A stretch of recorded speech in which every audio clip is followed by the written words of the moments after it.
Salve, salve, trilheiros! Estamos reunidos para análise de um julgado do informativo de número 1122 do COLEM do Supremo Tribunal Federal.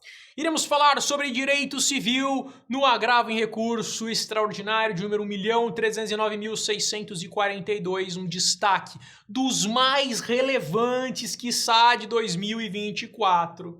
Um caso importantíssimo que eu entendo de um erro absoluto por parte ali da criação, da fundamentação desse julgado, e a gente vai conversar sobre isso. Mas em síntese, vamos ao destaque.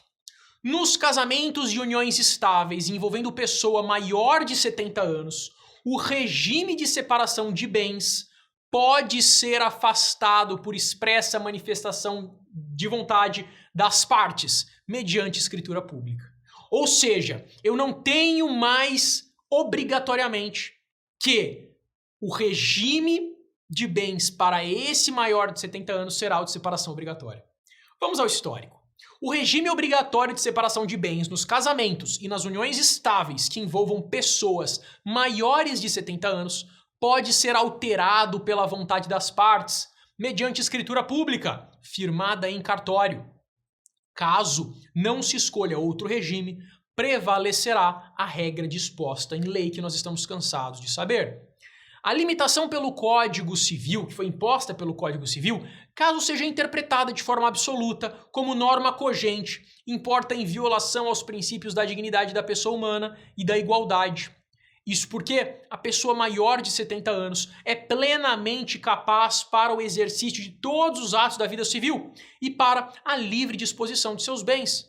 Portanto, a utilização exclusiva da idade como fator de desequiparação, além de ferir a autonomia da vontade por ser desarrazoada, é uma prática vedada pela própria Constituição Federal.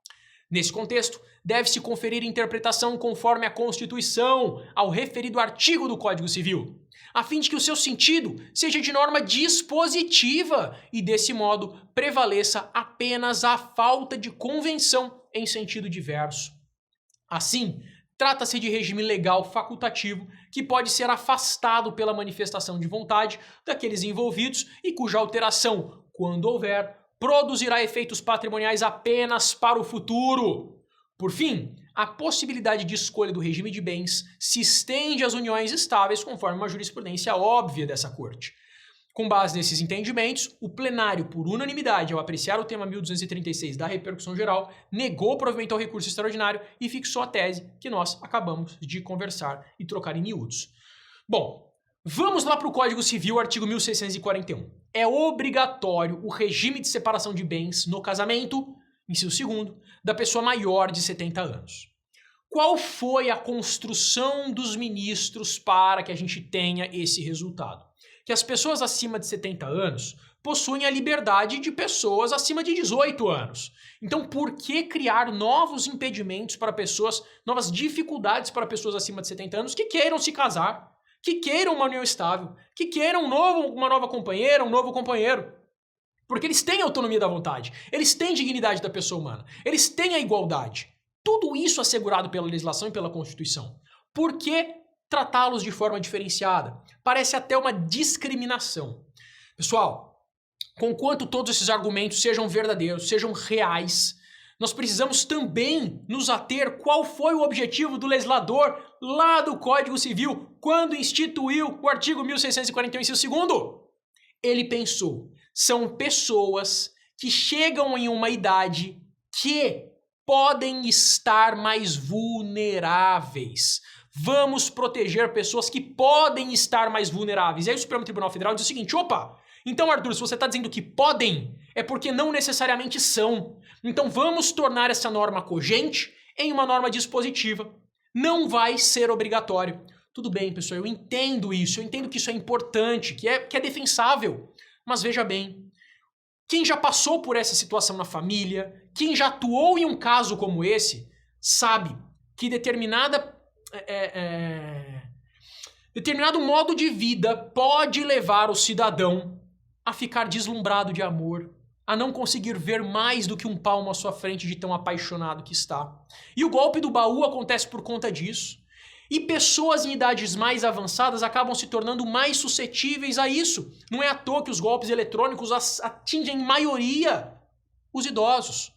Essa vulnerabilidade é reduzida por uma série de fatores naturais da vida humana. E por isso nós precisamos protegê-los. É por isso que nós temos um Estatuto do Idoso voltado para proteger os idosos. E eu quero ser protegido quando chegar a hora. Então a ideia dos ministros do Supremo Tribunal Federal é usar uma régua diferenciada. Nós precisamos entender que a regra, no final das contas, ela é baixa. É uma linha baixa. A paixão leva à transmissão de patrimônio.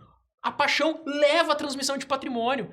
E normalmente pessoas mais idosas acabam se tornando pessoas mais carentes. A vida deixa as pessoas mais sozinhas, mais solitárias. Às vezes o cônjuge já faleceu, às vezes o filho mora longe. E ele acaba se apaixonando por uma pessoa com estritamente interesses econômicos naquela relação.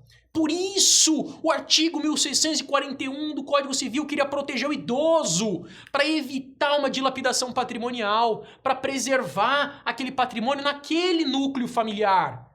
E muitas vezes, a doença acaba acometendo o idoso. Um leve princípio de Alzheimer, por exemplo, já pode tornar aquele idoso uma pessoa instável, uma pessoa que acaba assinando documentos de escritura pública sem efetivamente saber o que é que está assinando.